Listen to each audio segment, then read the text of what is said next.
ఆలయాల్లో గంటలు మ్రోగించటం, శంఖం ఊదటం, వాయిద్యాలు పలికించటం వీటి నేపథ్యం ఏమిటి? ఇక్కడ ఆలయం ఉన్నది అని అందరికీ తెలియజేయాలి. ఇక్కడికి రండి అని అందరినీ పిలవాలి. ఈ క్షేత్రం ఆసమంతాత్ లయం, ప్రళయకాలం వరకు ఉండేటటువంటి శక్తికి ఆధారభూతమైన కేంద్రమైనటువంటి స్థానం అని ప్రపంచానికి తెలియజేయాలి.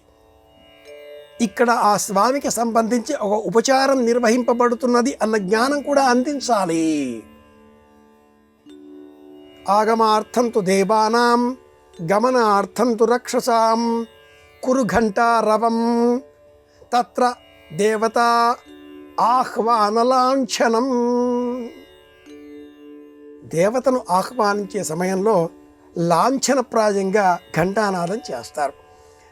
ఒక విఐపి వస్తున్నాడు అనుకుందాం. వీధిలో ఆ విఐపి వచ్చే కంటే పూర్వం సైరన్ మోగిస్తూ ఒక వాహనం వెళుతుంది. ఎందుకు? ఇతరులందరూ జాగ్రత్తగా ఉండాలి అని చెప్పడం కోసం.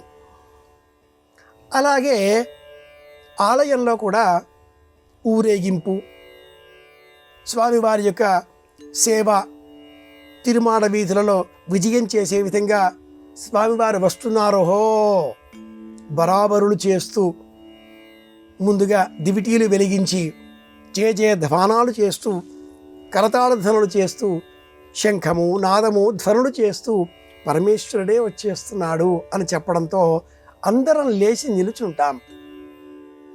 మౌనంగా రెండు చేతులు జోడించి నమస్కరిస్తాం. మన వినయాన్ని ప్రదర్శిస్తాం.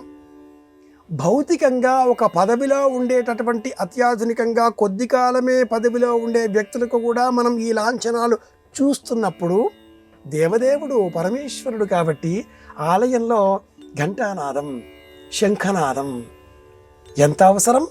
అందుకే